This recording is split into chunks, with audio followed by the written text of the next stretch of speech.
Postmodern architecture began as an international style, the first examples of which are generally cited as being from the 1950s, but did not become a movement until the late 1970s and continues to influence present-day architecture. Postmodernity in architecture is said to be heralded by the return of wit, ornament and reference to architecture in response to the formalism of the international style of modernism.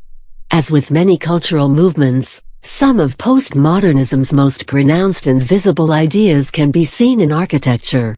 The functional and formalized shapes and spaces of the modernist style are replaced by diverse aesthetics, styles collide, form is adopted for its own sake, and new ways of viewing familiar styles and space abound.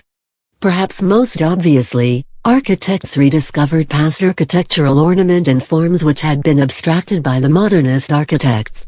Influential early large-scale examples of postmodern architecture are Michael Graves' Portland Building in Portland, Oregon, and Philip Johnson's Sony Building, originally AT&T Building, in New York City, which borrows elements and references from the past and reintroduces color and symbolism to architecture. Postmodern architecture has also been described as neo-eclectic, where reference and ornament have returned to the facade, replacing the aggressively unornamented modern styles. This eclecticism is often combined with the use of non-orthogonal angles and unusual surfaces, most famously in the State Gallery of Stuttgart by James Stirling and the Piazza d'Italia by Charles Moore. The Scottish Parliament building in Edinburgh has also been cited as being of postmodern vogue. Modernist architects may regard postmodern buildings as vulgar, associated with a populist ethic, and sharing the design elements of shopping malls, cluttered with gewgaws. Postmodern architects may regard many modern buildings as soulless and bland, overly simplistic and abstract. This contrast was exemplified in the juxtaposition of the whites against the grays, in which the whites were seeking to continue or revive the modernist tradition of purism and clarity, while the grays were embracing a more multifaceted cultural vision, seen in Robert Venturi's statement rejecting the black or white worldview of modernism in favor of black and white and sometimes gray. The divergence in opinions comes down to a difference in goals. Modernism is rooted in minimal and true use of material as well as absence of ornament, while postmodernism is a rejection of strict rules set by the early modernists and seeks meaning and expression in the use of building techniques, forms, and stylistic references. One building form that typifies the explorations of postmodernism is the traditional gable roof, in place of the iconic flat roof of modernism.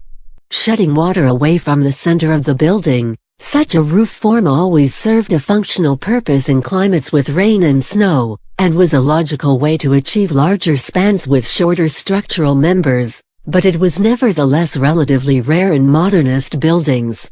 These were, after all, machines for living, according to Le Corbusier, and machines did not usually have gabled roofs. However, postmodernism's own modernist roots appear in some of the noteworthy examples of reclaimed roofs. For instance, Robert Venturi's Vanna Venturi house breaks the gable in the middle, denying the functionality of the form, and Philip Johnson's 1001 Fifth Avenue building in Manhattan, not to be confused with Portland's Congress Center, once referred to by the same name, advertises a mansard roof form as an obviously flat, false front. Another alternative to the flat roofs of modernism would exaggerate a traditional roof to call even more attention to it, as when Coleman McKinnell and Wood's American Academy of Arts and Sciences in Cambridge, Massachusetts, layers 3 tiers of low-hipped roof forms one above another for an emphatic statement of shelter.